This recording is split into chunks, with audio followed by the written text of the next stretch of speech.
typically that's how we would do it. So first thing you always want to do is you just want to turn the controller on. A lot of times it's going to be whatever the last person left the scoreboard on. They didn't clear it out. So you need to clear everything out and get it started. So when you're ready to start the next game, you just hit this button right here. It says press profiles, then enter to start a new game. So that's what we're going to do. We're going to press that button. It's going to say basketball, which is what we're going to start with. And then you just hit yes. So don't panic. The scoreboard's going to shut off quickly, and then it'll come back on, and it should be all with zeros. Now we're ready to go. So this is how you'd start each game. You've got 5 timeouts left, no time on the clock, everything else is at zeros, and you're in the first period. So the first thing you typically would do is you'd set the time. So you just hit set time, we'll put 20 minutes up there, and then I hit yes. All right, start and stop the time right here. Time on, time off, it's easy enough. Then we can change the period right here. We just press period, go to the second period, hit period, and go to third period. All right, so now we start scoring some points. Home team makes a layup. I just hit home score, 2. So all you're doing is putting the actual points that are scored, not the score of the game. So same thing, home team makes a 3-pointer, hit home score, 3. All right, so let's say we screwed up and it was actually a 2-pointer and we need to change the score to 4-0. The only time you do it different is you would hit this set button first, set, home score, and then I just make it 4. So anytime I hit the set button and I type in, and I hit home score, I can type in anything I want. I can hit set, home score, 99, and it'll just put that score up there, all right? So pretty easy there. Majority of the time, you're just going to be hitting home score 1, 2, 3. You're going to end up wearing those buttons out. Home score 1, 2, 3. Guest score 1, 2, 3. Those buttons. It's only when you make a mistake that you actually have to hit the set button first. There's also a built-in possession arrow. If you look right below the scores, I can toggle that back and forth. If you don't have a possession arrow at your table, you can use the scoreboard. So that's kind of the top half of the board. If you look at the bottom half, you've got player and team fouls. So if you look over here, this whole green column is the home stats. It says it right on the bottom, home, and then over here your home score is also green. So green's home, blue's guest. So let's say number 22 makes 1 foul. I just hit the player foul button. Number 22, and I give him 1 foul. So it puts him in the bottom middle, and then the bottom left, it puts 1 team foul up. Let's say we keep hacking away here. Number 22 makes another one. It just adds the cumulative number. You don't have to keep changing it. That's awesome. Exactly. So and I go, let's say, so I just put in another player, and I go back to number 22. I hit player fouls, 22. It shows in here that he already has 2 fouls on the screen. Yep. I just hit 1, and makes it 3. All right? Yep. Now if I keep adding team fouls here, just gonna keep putting some random stuff in. Now I'm at 7 for the home team. Now you see B showed up there under the guest, so we're in the single bonus. Same thing happens if I keep going and I get up to 10. 22 is hacking away. Now I'm at 10, now I'll put 2 Bs up there. Now I'm in double bonus, and I'll do the same thing on the home side. Now let's say you're playing like a youth game or something, you don't want to put the player and team fouls, you don't want to keep all track of that, but you want to use the bonus and the double bonus just for team fouls. I can also just manually hit these and make them come on and off. All right? So that's a little bit more basic setup if you didn't want to use the bottom half of the board for whatever reason. And the same thing, if we made a mistake on the score, you hit set first, and then you hit the team fouls, or the score. Same way I do it for the team fouls. I do set, say I want to make the team fouls for the home, I want to make it 9. I do set team fouls, 9. All right? I can change anything. I can do the same thing with player fouls. I gave number 22 a foul, it shouldn't have been. So I'm going to make number 22, we're going to deduct 1. Player fouls, 22, and we're going to make it 4. All right? So I just keep changing it that way. Make sense? Mm-hmm. Okay. All right. Dan, with this model, there's no more the hand remotes. Yeah, so I was going to show you that too. So Quick question before you do that. To change the time, like if the referee, they threw the ball in and it wasn't allowed yet, and the clock person, yep, you would do it the same way you do the this? exact same way you did in the beginning. So let's say I manual. stop it here and they say, all right, you took 3 seconds off. Go back to 16:15, it should be the correct. I hit set, time, 16:15. Same thing. All right, easy enough. So think about the set is when you make a mistake. You hit the set button first for everything. Team fouls, the score, the time. Anytime you make a mistake, you hit the set button first, and that'll just clear out, and you can type in anything you want there. All right. So also there's timeouts left. You see it'll start at 5 just as a default. So if I just hit timeouts left for the home team, I can make that 4. Timeouts left, I just hit the 3 button, it goes down to 3. So pretty easy on that part. Is there a timeout clock? Yes, there's a timeout timer on here too. So you can do it one of 2 ways. You can run timeouts on the controller, but not on the board, or you can run it on the scoreboard and display it up there. Some officials just want to run it themselves off a stopwatch, so we kind of leave it up to discretion of the schools on how they want to handle it, but I'll show you real quick here. If I hit the timeout timer, it shows 1 through 5. So they have pre-programmed timeouts. Number 1 is a 30-second, number 2 is 45 seconds, and it keeps going up by 15 seconds. And you can change those in the settings, but that's just the default. So let's just say I'm at number 1 right now, and I hit yes. So right now I'm only displaying it on the controller here, not on the scoreboard. I'm going to get a warning horn. No matter what I started at, if I make it a 5-minute timeout, I'm still going to get a warning horn at 15 seconds right about now. So there's your warning horn for the players to get up, get out on the court. Now let's say we're at 7-8 seconds. Everybody's ready to go. The official's ready. I can just hit this again and kill it. And you can do that too. Sometimes somebody will call a 1-minute timeout and they really need like 20 seconds. Yeah. Or whatever the case is, you can do the same thing. Just hit that twice, and it'll cancel out your horns, and you're ready to go. Bless you. Bless you. All right. So over on this side here, there's other stuff on top here, like player points. You don't need to worry about that. That is for a different type of scoreboard. The other stuff here we already went through. There's also shot time on here as well. Understanding we don't have shot clocks in here, but if that were to happen down the road in Connecticut, and you need to add shot clocks in here, this controller is ready to go. It actually has 2 ports on here, and they're interchangeable. One can be for your game time, and one can be for your shot time. Doesn't matter which one you plug in. Sometimes it's just a matter of if you're righty or lefty and what's more comfortable. So we give you one of these timers here. Plug this in. Once that starts blinking green, now that's active. So I can start and stop the clock here. But you'll see if I'm running this here and I try to turn it off like we were before, it's not going to work. I was wanting to have 2 different people running it.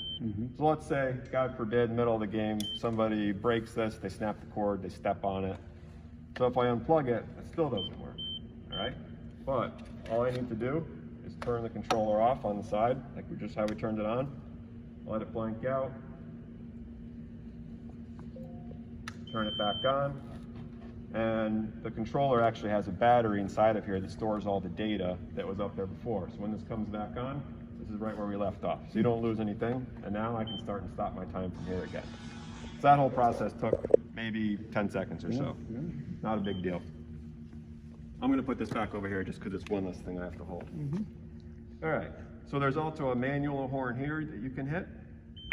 Just if you need to get the official's attention, and the handheld switch has a button on it too, right below the time switch, that you can hit that as well to sound the horn.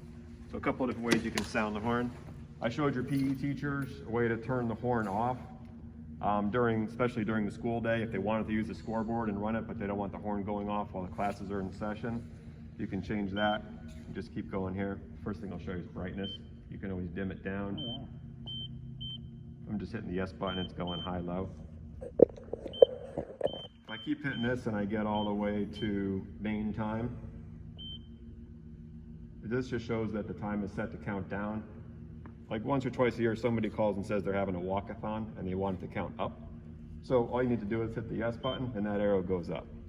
All right? So if you ever needed that, and if I hit it one more time, it says auto horn, and I just hit the yes button and that asterisk goes away. So if it's on, when the clock gets to 0, you're going to get a 4-second horn. If it's off, it'll just go to 0 and that's it. So during the school day, I sometimes suggest if you're going to use it for PE classes to turn that off. All right, so that's the basic basketball setup. Do you guys want me to go through volleyball, wrestling, or what do you? No, I mean, I think that our coaches know that they're in charge of getting somebody to actually, control that. Yep. So I'm gonna leave it up to them to make sure that they know how to go through it. Yeah.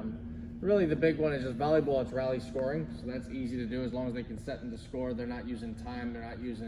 They might change the period for the game number. Yeah.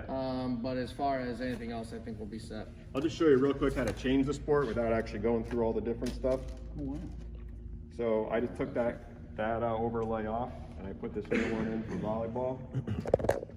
The only thing you have to do is when I hit this button, it was basketball, just get it to volleyball. Just make sure you don't keep going because you'll get into these ones that say factory reset. If you get into factory reset, it's not going to connect to the wireless receiver on top of that. That's just the default one that we use to build all these other If they hit profiles. that button, they can't factory reset that, right? Yeah, so if they hit this and it gets up lacrosse, basketball, that's volleyball factory reset. Just make sure you're only doing 1, 2, or 3. 3's wrestling, 1's basketball, 2's volleyball. So if I go to volleyball and I just hit yes. But if they go into factory reset and they hit a button, can they do something there? Oh, they can't make any changes really. Okay. All it would do, That's the only way what I you know. could connect to the scoreboard is if they were to run a wire from this and plug it in on I top. just Which want to make sure it accidentally. I don't see anybody getting up on a ladder to do that. Hit a Yeah, button and then say, clear okay, now it everything don't out. work at all. So I'll just show you quick. So the sets 1, so that's the bottom of the scoreboard. You see where it says game and 1. So you can put in sets 1, put a 1 down there, sets 1, 1, and then the score of the individual sets. It's the same way you did it for basketball. Home score 1, home score 1. So that's your individual sets on top, and then the total sets 1 are on the bottom. I'm sorry, the total games 1 are on the bottom. Yeah. I get my volleyball terminology mixed up. Yeah, I got you. So pretty easy for that. And then if you need to run the time, you can run the time the exact same way. You can do timeouts, all that. Do they have time in volleyball? No. And you can even, like we did the possession arrow, it's under here is serve. You can put the team that's serving, going back and forth. Nice. That's pretty much your basic volleyball setup. You want to see wrestling quick, or? If you want, that's fine. I'll do another crash course on that one too. Sure. Don't hurt, right? Yeah. So we got points in, I gotta see what the light says. points in time, right? All right, so same thing. I just hit this one more time, and I get to wrestling. You guys keep the score pretty same way, just the Yeah. individual matches Yeah. and then the total team score? Okay, so it's going to be pretty similar to volleyball when you think about it. It's going to come up on the bottom there. So first thing you can do is put in the weight class. Did you wrestle at? Yeah. Yeah, 130 pounds, but I Yeah. I don't use those for middle school. I wouldn't use okay. those. Like, all I really try and focus for middle school is the match score. I don't worry about the team scores. Yeah, so all the match score, you're just hitting this right here. Yeah. 1, match score, 1, same idea, Yeah. back and forth. Yeah. If you want to do the team score, it's the same thing for the other 2 sports. Hit that button, and now it goes on top. Got it. Okay? Okay. Easy enough. There's all the other advanced stuff in here. You got blood time, advantage time. You can put in the weight class if you want. Like I said, if I hit weight class and I put in 130 is on the bottom. Yeah. If I wanted to skip to the next match, so let's say that the 130 ended in 2-1. I want to go to the next match. It says new match with a question mark. I hit yes. It puts zeros up there, and now I can type in whatever weight class I want. Got it. And go and Yeah, with like blood time or anything with that with middle school, most of the referees will choose to yeah, go on their own. that's kind of what I hear anyway. Yeah. So I printed out a basketball manual. I'll just email you over all 3 though, just so Yeah. you have them. If your coaches want them, you can just email them over, Yeah, have them okay. take a look if they have questions, and Yeah. just feel free if they have. Don't feel like you have to get in the middle of answering scoreboard questions. Just shoot them my email and my cell phone, and I can take you out of Okay. the middle of it Awesome. if there's stuff that they have along the way. Yeah, no, that'd be great. I think what their main concern was before we had those little remotes. Yep. And one would be hours that we would use during PE class, and it would typically be used for after-school athletics for the school. Yep. And then the recreation program at night previously had their own remote. Yep. So that if you ever had one get misplaced, it was on that group. Yep. You always had a place for them. Yep. So that's why I just didn't know if we were using those only or if we had little handheld remotes anymore. Yeah, so you can do both. You can do a dual setup. So the receiver that's on top of that, just because this scoreboard's easier to operate, this particular scoreboard's easier to operate with this, you can do a different setup where you can put another receiver up there for a handheld, or you can just buy a second controller that's wireless and have that for whoever's using it, your park and rec teams and stuff If we like bought a that. handheld, like say Park and Rec is only basketball. Yep. If we bought a handheld, that could be strictly basketball, and that would be their responsibility. Yeah, and it'd be, you can do all the features that we just went through. It's just a little bit clunky to do like player fouls, team fouls, all of that. It's easier with this, which is why we recommend this for doing all 3 sports that we just went through. But if you have a park and rec or like some other youth team that wants to use it, like a AAU team or something like that, and all they want to do is time, score, and period, those handhelds are perfect. Okay. So you can do it one of 2 ways. You can add handheld wireless to this, or they can just buy another one of these controllers. And either way, if they bought one of these, we'd have it all pre-programmed from the factory so that when they got it, they plugged it in, it's ready to go, and it automatically connected. We don't have to do any programming or connecting or anything like that. When you send Tom the other information, could you send him a pricing on that as well? Yeah, both options. Just for the handheld. I think a handheld for them would be all, if we did that, Yep, no problem. would be all they need. Yeah. Easy enough. That's theirs, they're responsible for it. This school is locked up with us, that's ours, and we get to go.